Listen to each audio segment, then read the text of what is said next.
Hello, everyone. Thank you for being here. I'm very proud to introduce Loula Yorke. Hello. For a chat here. And Loula is a modular composer and live performer. And in this conversation, I mean, there's a lot of stuff to talk about, but we're a modular show. So I want to ask you a bit about that whole discipline, how you play live, how you got into modular, lessons you have learned and things. Like we've talked a bit about this beforehand, but it's, as we all know, like modular is a journey. And so it's always really interesting to talk to people who are doing it successfully. And so, yeah, let's kick off. Like I've got, by the way, I have got pictures of your modular synth. We can really like nerd out about that. But I suppose first is, why did you get into modular? Why do live on hard mode, as they say? So it was a real iterative process. We started off with just one drum machine that a friend made for us.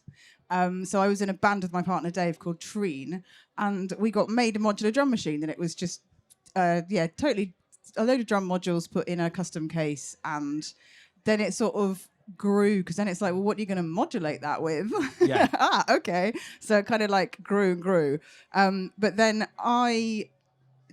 my sampler broke, and then I wanted to do solo stuff, and so I just half-inched a load of Dave stuff. That's my partner there. And I sort of cobbled together a rig, very, very like rudimentary, and the case was a hollowed out log. I actually have a picture of the analog somewhere. Well, the Excuse inalog, me while I you flip mean. through. There we Inalog. So that was what I started off with. And then it grew into like a family of logs. There was a round one. And there were two or three round ones. There was the trio tree, wasn't there? Which was, oh my God. which was, That's so good. which was like, Zox Heart and Stepper Acid Brilliant. together in there. Yes. So yeah, there was all this sort of thing. But they were, so that's how I got into it basically. So sampler broke, and then was just like, actually, I want to keep making, and don't want to use a computer. So I've never wanted to use a computer on stage. That's just my personal preference, right? But why? Why no computer? I don't want to look at a screen. Yeah. I don't want to refer to a screen. Like I don't want to be like, oh, no, and then just looking at screen. I just don't want to. And no judgment on anyone that does. I just don't want to. That said, I wouldn't say that I wouldn't want a laptop on screen. I just wouldn't necessarily want to be like having to look at the screen. So I think if you're doing it for processing and stuff and it's set up on the side and you're not interfacing with it, I'm sure that's fine. But I just didn't want to have to interface with the computer. Yeah. And I don't know how to do computer music. Another good reason why I don't want to use a computer. So I learned modular, and it was just a sort of very sort of slow, iterative process. That led me. When you made the logs, what did you give yourself to do? So that was like when I was very first starting out, and it's a tiny system. And what did I give myself to do? Far too much, I think. Like I had totally overestimated my capabilities, totally overestimated the capabilities of the modules. I just would come away feeling really quite sad and embarrassed after I'd played. And so, I think like part of my journey is like how to play modular without coming off stage and feeling sad and embarrassed. I can't, to be honest, I can't remember what I gave myself to do. It was a long time ago, but I think everything, and it was way too much. And I was trying to I had this drum machine as well, so I was trying to do drum sequencing at the same time. And was this improv? Yes, so this was all improv. So because the heart of it was a Turing machine. So that's like fully improv. Even more on hard mode, because you're not. And how would you practice and sort of? It's the question of how practice has changed over time. But let's go on to how then did you evolve it? What when you were like, this isn't working? What did you change? Yeah, one of the things would be practicing. So I didn't really used to practice, because I just had this really, because it would go well at home. I totally miss, like, I don't know. Yeah, I overestimated the capabilities of myself and the machine. So I used to practice like a couple of days before, but it would mainly just be like how I'd get. So those sets were, just to be clear, like starting off with a drone and an unpatched case. Yeah. Patching the case as the set. Oh yeah. And then bringing in a drum machine so that like there was actually some beats, so we weren't just literally all asleep. So it was good, and people liked it and stuff. But I always felt like that's not music I've composed or I've made. Yeah. That's a sort of performance art piece of some kind, which is awesome, but perhaps not where I wanted to end up, like in the end. So what did you change it into? Should So- we go to your 2 case? Yeah, yeah, my go 2 on. cases. Let's find So out. this is Ta-da. what I've got. This is what I've got now. Is that all on there? I hope so. Yeah, it Have I is. cut anything off? No, that's good. So talk us through what are we looking at? So basically, I went from loads of kind of DIY modules that were hand-me-downs and swaps, and the cases, because they were made of wood, they were literally hollowed out logs, right? So you couldn't ground onto them, so the power supplies kept blowing up. And I was like, I'd really like some nice oscillators. I don't want to put them in these logs, right? So I'm going to have to buy some cases. So the first thing was buying proper powered cases. And then, so I started off with 1 case. And then, of course, then I had 2 cases. And I don't want to have 3 cases. No, I want to go back to having one bigger case, perhaps. But the reason for doing that was because I wanted to have nice oscillators and I wanted to have a sequencer. So just moving on from like my journey of it, it was like all improv, almost like practically a performance art piece. Is this even music? Blah, blah, blah. To actually, I want to be able to compose some music. So I bought a sequencer, and that was basically the major change, was switching out the totally random melody generator for To playing songs. right? stuff that I'd written. And that was really great because it meant that I also learnt music theory because I'm totally self-taught. And the Turing machine and those kinds of things, you can get away with just using your ears, you know, and like not necessarily having to know much. But when you're composing, I think it is quite useful to know what notes are in a particular scale and keeps in that scale and stuff like that. You know, the sequencer won't be able to do that for you. You're going to have to do it. And I found that really rewarding. I really liked doing that. And I learnt loads of music. Yeah. And now I feel quite a competent musician. And like Modular totally taught me that because it was through using the sequencer that I learnt how to write music, which is really cool. And So- good. How do you play songs on a modular synth? So I set up patterns and I play, and I can mess around with the patterns that I've written in the sequence. There's a few little things you can do, like changing forwards and backwards, or like, you know, messing with the speed, adding glide, taking away steps, adding steps, stuff like that. And then when I get bored of that sequence, I'll move on to the next one. And what I consider a song would be that all those sequences have a relationship to each other, tonally, or like, you know, with notes. You're not going to be like, oh, that clearly doesn't relate to that sequence. Like, you need to be able to pin them together in your own head. And then once I'm bored of that, then I will move on completely to a whole nother bank. Of sequences? Yes, because it's banks and patterns inside the What banks. about changing sounds and stuff? Do you sort of use the same? We can talk about how it's patched, but in a nutshell, do you use the same sounds and do you change them? Do you have notes, or is it because what my understanding is, to a degree, it isn't really possible to quite play the same song twice on a modular, is it? So there has to be this like weird balance between a thing that is preconceived and is actually partly improvised in the moment. So I wonder if you can speak to that. How do you change sounds efficiently, really? Yeah, okay. So just to your point on how do you play songs? So I do have one song, as in it's completely sequenced and chained together, and it plays the whole thing through. Right. And all I would have to do there is actually make the voices happen. So decide what voices are happening. So that's the easiest. And I always start my set with that, so that I'm starting with something that I don't feel panicked. I feel completely calm. I know what's coming out the speakers as long as I do my job, which is to turn that filter and turn these VCA knobs. You know, that's it. Then it's going to sound good. And then, after that, then it's sequences that I'm kind of messing around with more on the fly. But so it is possible to play a song because you just play chain your sequences together. But is it possible to play this? Yeah, I mean, so for me it is, because I make a note and I've got my routings and I know what oscillators I want to use. But yeah, of course I could decide to completely change which voices are playing which notes, in which case it would sound different, but I don't. Yeah, you don't. I don't. They're very tame. I suppose that's the thing of like, because it's that thing of playing improv sets and it just having a disappointing day. It's like too risky. And I've thought a lot about it because, and it would be good to ask you about what your examples of your favorite live sets you've seen are, because I know that I've loved some improv sets and I've loved equally non-improv sets, and that there clearly isn't a right and a wrong way to do it. But there is this slight curse that when you understand how the sausage is made, then sometimes if you see things that are very on rails, you can feel a bit cheated, but then there is a part of me that's just like, this is just the musician nerd in me, and I just need to lighten up and just enjoy the music on a big system and stuff. And I wonder if you can speak to that, like basically, I suppose what is your ideal version of a live set, really, and what are the kind of qualities in a good set that you're looking to create, ideally, if possible? What a question. Well, my own set that I'm doing right now, of course, is fabulous.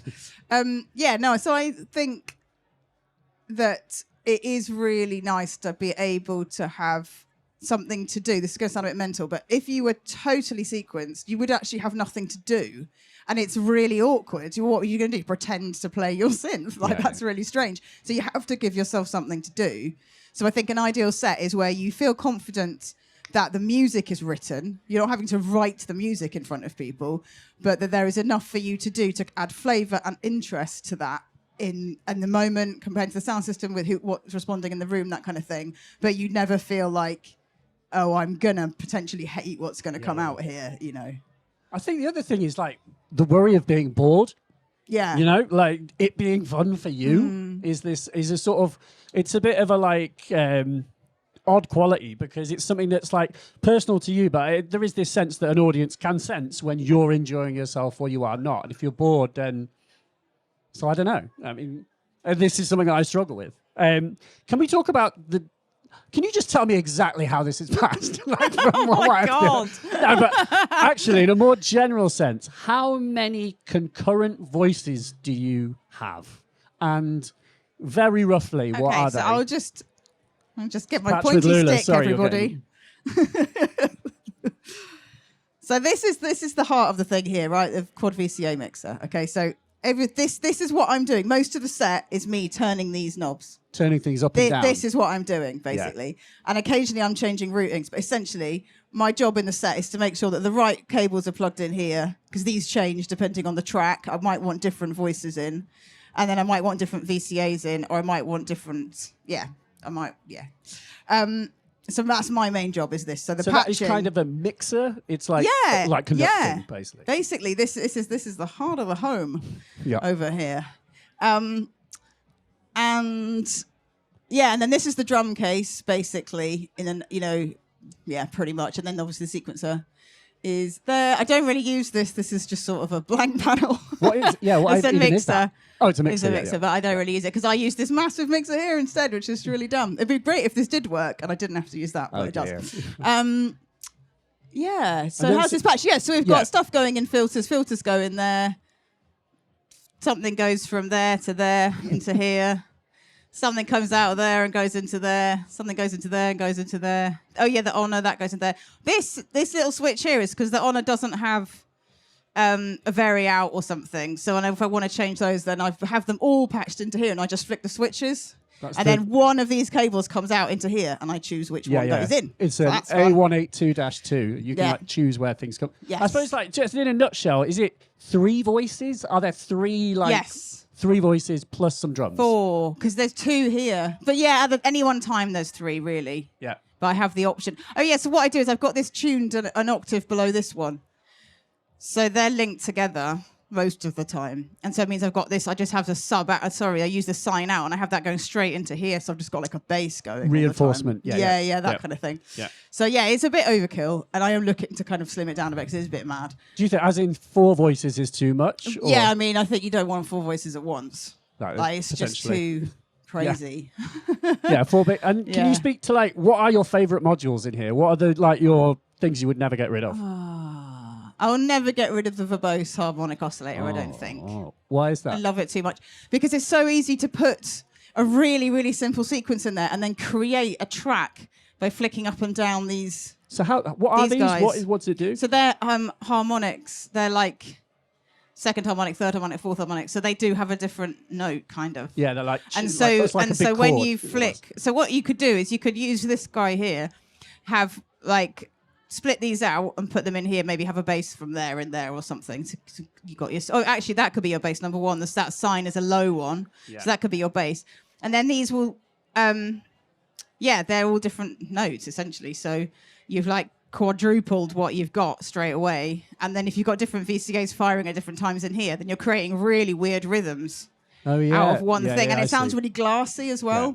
It's like really nice, glassy. I really like it. So, yeah, it's like these are extra tones. You can basically fade them in and out. And then you can also ping them at different times. So they appear at different moments. Yeah. So you can really, really, out of a very simple sequence, get like really complicated stuff out of that. It's really good. If someone was like, or God forbid, the worst happened and someone robbed your 2 cases and you had like a very small amount of space left, what would you, if you did it again, basically, what would you be the minimum viable Loula Yorke system? I think minimum, I would want mixer, delay, oscillator, definitely needs some ADSRs. VCAs, ADSR, sorry, to go in your VCA. I mean, that's it, basically, isn't it? To create. And I think, I still want a little sequencer, so I'd have to get an SQ1 or something, because I'm little, you know. Oh, yeah, defo. Yeah. Can we talk about the mixer? You just as an example, you've got this big mixer, you've got a lot of gear. You talked about as well. We chatted about this idea of having to haul it all and the pain of that. But what does it give you? Is it worth having an outboard mixer, or what would you rather? So I have an outboard mixer because I use my studio setup is exactly the same as my live setup. So this is my entire setup, and I record with it, I compose with it, and I play live with it. So it is everything. I don't have anything else in my studio. And really, because I was quite skint and couldn't afford to buy a second mixer. But then I bought a couple of cheaper ones, and they didn't sound as good. And you couldn't record sets on them. So there's an SD card in this one, so I can record my sets. Which is, I think, quite important to keep a record in your own mind of how your stuff is landing. And it can be quite painful to listen to back, but I think it is important. I would dearly love not to have to cart that around. But I mean, it's quite useful because when you're recording, it shows you the time, so you can see how long you've been playing for, stuff like that. It's a glorified clock, giant glorified clock display. I would love it, and it's just because all of these are individual outs, and they're going straight into there. It's bananas. You should have a mixer, obviously. I've done a Eurorack mixer. I mean. Yeah.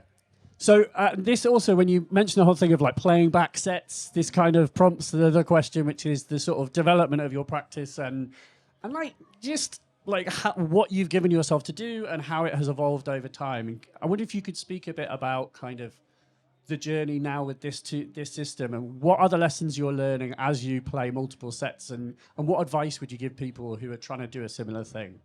Yeah, I mean, so practice is really, really important, and recording your sets is important, I think. And practicing full run-throughs, because it's quite easy to get carried away and love what you're doing and then just go, and it goes wrong, and then just turn it off straight away. You have to actually try and get out of that wrongness and keep going, and that's really difficult to force yourself to do because it's deeply uncomfortable. And as people, we don't want to do uncomfortable things, do we? So I think practice is important, but doing the full run through is important, even though that's quite laborious, warts and all, and annoying. Yeah. You've got to try and make yourself finish the whole thing, and record it and listen back to it and go, oh my god! And then every time it will get better and better. And for me, there's nothing more rewarding than learning a set and getting on stage and feeling confident about that set and not having that howling void of horror where you're like, I don't know, because there's so much to think about live on stage. That has nothing to do with you and your music. That is potentially going to completely swipe you sideways. So the music, you don't need to be worrying about that. That needs to be in the freaking bag before you get up there, in my humble opinion. Yeah. Yeah. I can't remember what you asked me. And what advice would you give people? If someone wanted to do the similar thing, what would you say? Ask yourself emotionally, why am I doing this to myself? What actually am I trying to achieve here? Do I need therapy, perhaps? instead of doing this. What quarter or midlife crisis has befallen me that has made me want to do this? Yeah, I think it is probably worth asking yourself, like, why you want to do it. And I mean that a bit more seriously, in the sense that, is it... Because I think depending on why you're doing it will colour what you want to do, sort of thing. So yeah, advice is quite tricky, but I would say that, like, if it's, you know, in a life situation, then it's expect everything to go wrong. Expect every single thing to go wrong. And so that's my advice. Yeah. Prepare for every single thing to go wrong. Prepare to not even have a table. Prepare to get there and there not be a table for you. Like, do you know what I mean? This was going to be my next question. Yeah. Is like, what are the sort of hard-won roadie issues? What do you put on your rider, and how do you successfully navigate that labyrinth of playing live in venues? Yeah, so I've got a rider, and it basically has a picture of the table that I want. Literally a giant photograph of a piece of steel deck with the dimensions, 8x2 piece of steel deck. And it just says, important, please read carefully. I cannot. I need to warm up my oscillators. Yeah, because that's the other thing, is like, does it matter if your stuff is tuned or not? I didn't think about this at all, but when I started making music, it does matter that my oscillators are tuned. They go out of tune if they're not plugged in. Stuff like that. And the venue's like, oh, what, you can't unplug your stuff? Like, no, I can't unplug my stuff. Like, really simple stuff like that. Got to have it on your rider. Can't have a power supply interrupted. Need a 175 centimetre wide table at standing height. Need these monitors. You just got to be... And it sounds really silly and wanky to send somebody a photo of a table, but I got to a gig last night where they were they expected me to move all my stuff off the table, and I'm just like... Have you seen how much stuff there is? Are you insane? Yeah, so, you know, you can't ever take it for granted that anyone understands electronic music, let alone modular, because a lot of people that are in venues, obviously they're dealing with bands, and that is their bread and butter. They're not dealing with electronic music, and they're certainly not dealing with modular, which is like a whole nother load of hassle. Yeah, completely. Because it's blimming tune, it's blimming keeping things warm, isn't it? It's like, well, just to add to the, like, totally ridiculous list.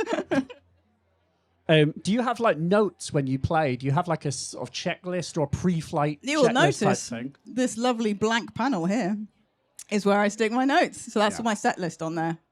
And then so this is famous last words now, because I don't currently have a checklist. But I have in the past had to have a checklist. But I now have the flight cases that have to be not in the studio, and if they're still in the studio, then something's wrong. Yeah, okay. So I know which flight cases have to not be there. Okay, fair. It's kind of checklist, isn't it? So it's kind of a checklist. But yeah, I do have like set list, and I do have a very important checklist, which is depending on what I'm playing, what I have to sound check. So it's really easy to forget to line check stuff when you've got loads and loads of stuff. And you don't want to be getting into a situation and realise that you actually haven't checked whether that works, and maybe it's not even on. Like it might have failed to power up, stuff like that. You've turned on your case and you've realised that actually 2 of the modules haven't powered up, but because you haven't line tested them, you don't know that. Yeah. So you have to have a checklist of all the stuff you want to sound check. It's really, really important. And then all of your... So because I've got 2 cases and I need to patch them together, I have just a little check of, like, on the ends of the cables, I have a little piece of tape around them with it written on where that is going, so that there's no, like, I don't have to think at all, because I've become stupid. Because when I'm in the venue, my main job is to be really, really nice to the sound engineer, to the person who's booked me. And my job isn't to, like, be stressy and, you know, freaking out about things. I've got to be, like, really nice. So you've got to, like, think all the things that you'd need to do to make a person interfacing with you have a nice time. Get booked again. So I'm trying to think what else is on my checklist here. So labeling cables, where they go, what needs sound checking, what needs setting. So, like, I've got there's a VC up here that has to be, an envelope that has to be in a certain way before I start.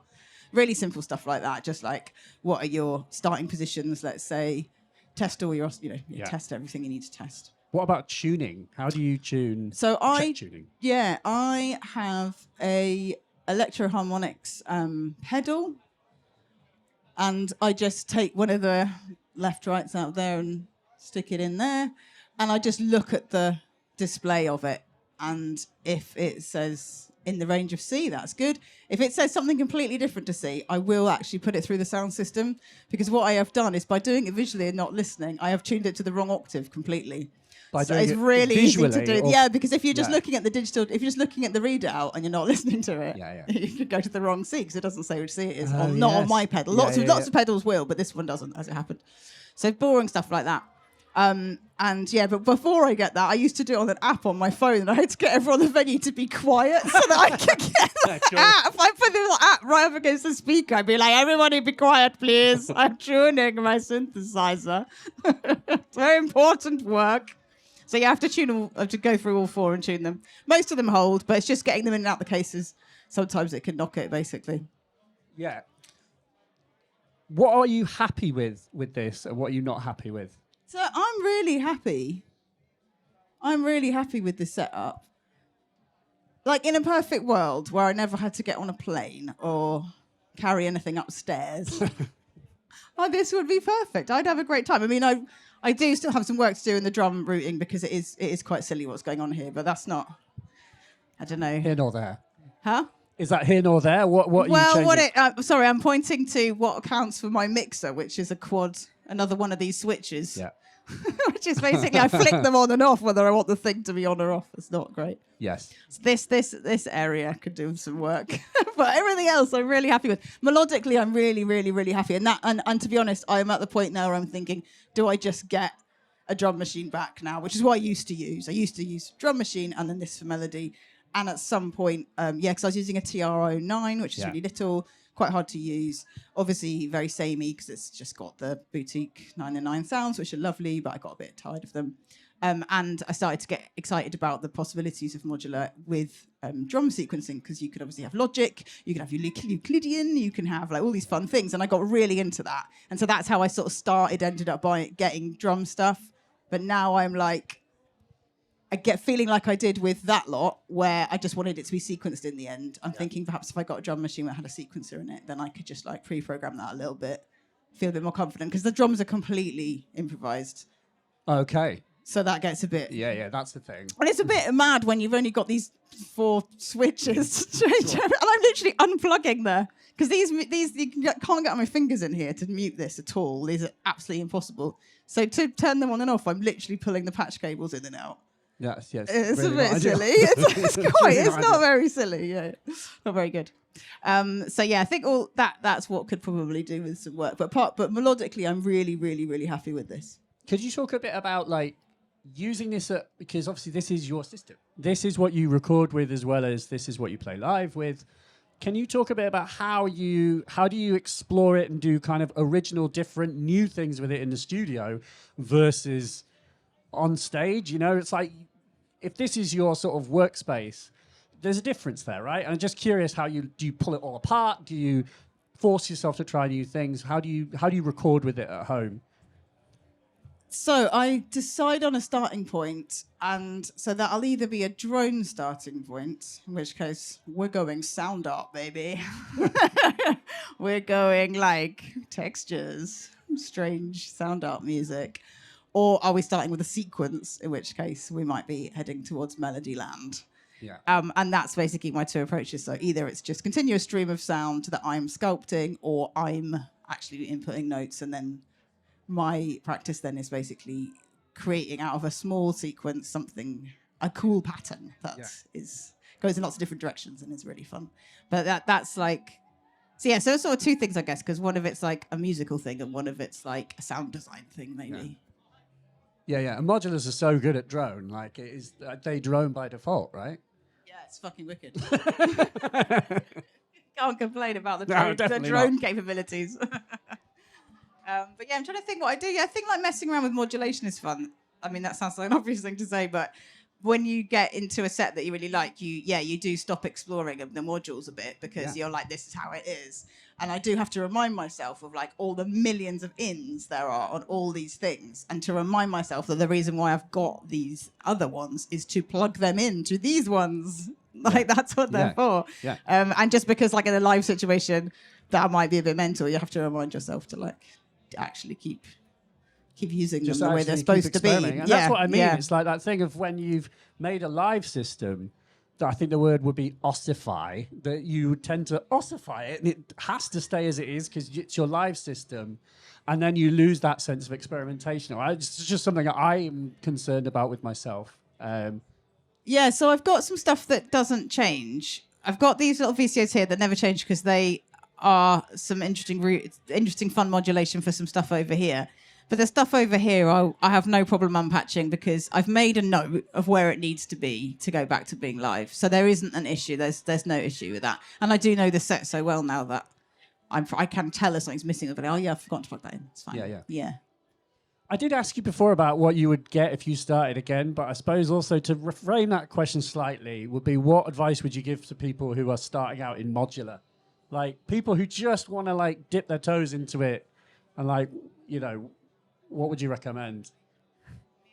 Okay, so the first thing I ever had and what I had huge success with and what is kind of the reason why I'm sitting here now making melodies is because I had brilliant success with radio music.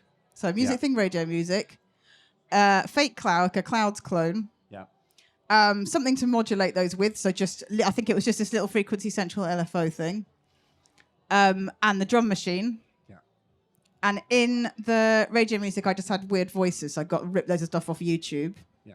I'm trying to think, maybe I had the temp util as well. But so something to trigger the radio music. So that's like picking up weird slat slices of that voice. It like fires off. And it didn't have any melody in it, that set. It was just those things. And it was so good. Yeah, right. Like, I don't know. It's like you don't need melody. You don't need any of it. You just need a drum machine. I Don't guess get Clouds get a drum machine. It pitches stuff, right? So that's quite harmonic. Did it have harmony and melody in a sort of twisted sense? Well, so the thing that's really great about the Clouds is that because it's got the freeze thing. Yeah. I always have a thing that's set every 4 or 8 or whatever to freeze that for like 4 or 8. So you're catching a phoneme of someone talking. So they're talking. Like you're getting it's not a melody, but it's definitely like harmonic content. It's coming through, and that keeps it sounding really musical. Because otherwise, it would just sound like someone snaps of talking. Yeah. But it's the freeze function that really, really works on that. Yeah, this reminds me as well. There's all of that like, what is it called? Spectral madness. There's like hidden modes on Clouds that are really interesting. I need to remember. I think it might be the spectral mode. Oh, really? That it's in. Yeah. I think. Could be. Because there's like, I think it might be. I think there's like, originally it was there's a mode called Spectral Madness, which was originally like Emily Gillet's like what Clouds was going to be, and then she did it a different way. Anyway. It rings a bell. Yeah. I remember having this internal conversation about the spectral mode. You've rung a bell. I think it might be it. I think it might be the spectral mode. Clouds. Yeah. But anyway, so that's what I would recommend is a radio music, something to process the radio with something to trigger the radio music. And that's really, really super fun. Like, really super fun. That's like a 3-module challenge or whatever. Yeah, totally. I totally get it. 100%. Can we talk a bit about, you were mentioning, as we were talking about, as we talked earlier, you had this like attitude of like making do versus like buying things.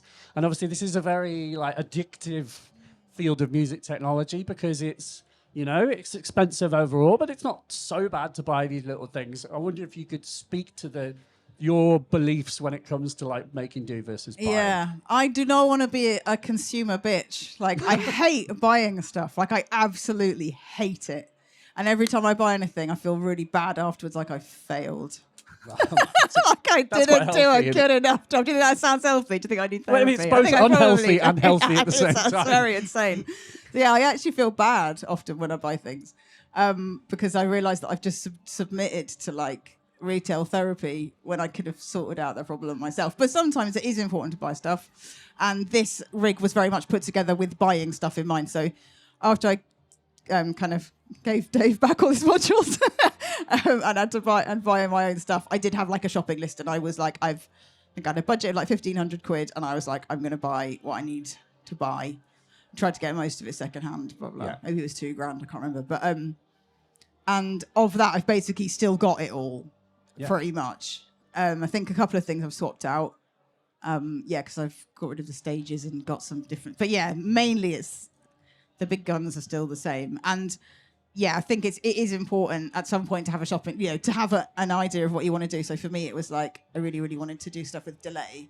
So like I need a delay module, right? So previously my only delay had been this dub delay, like dub junior thing. The audio damage one. Yeah, but I was like, okay, time to move on from that now. So yeah, I spent a lot of time kind of researching, and yeah, the Mimeophone was the one for me. Mimeophone is just so good. So how do I feel? Yeah, so now I feel like, well, I've done my big spend. Yeah. But I don't know. Well, it's like, it's very, the key is that you were like, I need a delay, so I need to buy a delay, not I need to buy something, so I'm going to buy a delay. Yeah. I know it is really difficult. It's very addictive, but I think what you're a clear example of that idea of having a goal first, having a design first. And before you did this, was there a musical tone? You were like, I know what it's supposed to sound like. Now I will spend $2,000 getting the. How did you make a good decision about what to buy, I suppose? Yeah, I mean, I think like probably quite hack, but I was really influenced by Cat Barbieri, and I just, because it was when I had the music, like the Turing machine, and I would sort of yet to make the link, or I was just about making the link between like improv versus composition. Well, not link, but like I was thinking, well, her stuff has patterns and it goes round and round, and my stuff has patterns and it goes round and round, but it not sound the same. Why? Why not sound the same? Let's go on big, long, expensive journey to discover. So yeah, I think like I think I did have a vision of how I wanted to sound. Obviously, I don't want to just do a carbon copy of her set, but like, yeah, I had like it wants to have big, quite simplistic waves. It wants to have patterns that go round and round. It's not going to be a techno live set. It's going to be a melodic and delay. It's going to be oscillators and delay. That is going to be the building blocks of the whole thing. Like without those, it doesn't work. Yeah, wicked. So what is next musically and modularly for you? Where do you go from here? So I would really like to get where I've got to melodically, which I'm really proud of, and I really, really love all that stuff, and kind of combine it with my first love, which is techno rave. And so not do those together in the same tune, but have a live set that, because at the moment I've got the front end of my live set, it's very melodic heavy, it's about 25 minutes of that, and then it's about 10 minutes of dancing at the end. I'd really like that to be 50-50. Okay. I'd like it to be a longer set that has like drums at the end that go somewhere. So currently I'm sort of trapped in the improv drum world, which I find it hard to progress through a track. Yeah. Completely. So I will need some kind of drum machine, I think, because it'd be nice to have pads to bring things in and out, because it's loads easier than plugging patch cables in. And I don't really. So the other option would be to get a Hex Mix, which is a really fancy modular drum mixer, but that's too big. It won't really fit. If I do that, then that's a third case. I don't know, blah, blah, blah. So I think it might be a drum. I think what's next for me, to be honest, is probably a drum synth drum machine. So like an analog rhythm, or I don't know, something like that. I don't know. Something like that. And then one case, that would be my dream. And then just a skiff, I suppose, for that guy. Yeah. But then I can never get rid of the Basilimus. This is what really, really such a good module. You could definitely fit like the black sequencer in a BIA. Yeah, exactly, on a little. Yeah. The BIA is shallow. So good. A final word on where can people go to discover more about your projects and buying music versus like Spotify? You wanted to say something. Yes, I do. I do want to say, please buy music. And it sounds so silly, but Spotify, like, is not helping anyone. Like, it really, really, really, really isn't. And it's absolutely fun to listen to music on Spotify. Obviously, it's really convenient. But it doesn't have to be my music, but any music, just keep buying it. Because what has happened is, in response to Spotify being the way it is, it's owned by all the majors. There's now, in response to that, like a really, really amazing, thriving independent music scene in the UK and Europe and America and Africa. I'm sure lots of other places, but like it's so thriving. Like I know all the news is all about how it's not thriving and it's all terrible, but in response to the fact that there's no money in it anymore from the majors, like we do need people to put money in, and lots of people are, and there's just a really, really great scene. Like a totally parallel ecosystem to Spotify has emerged, And it's brilliant, and it's really, really supportive, and it's really heartwarming to support people whose music you love, and to kind of feel like personally invested in their careers and feel like I help support that person. Like, it's brilliant. Yeah. And I would just sort of, say to people to buy music, not necessarily mine, but just anybody's. Just keep buying music. It's really important.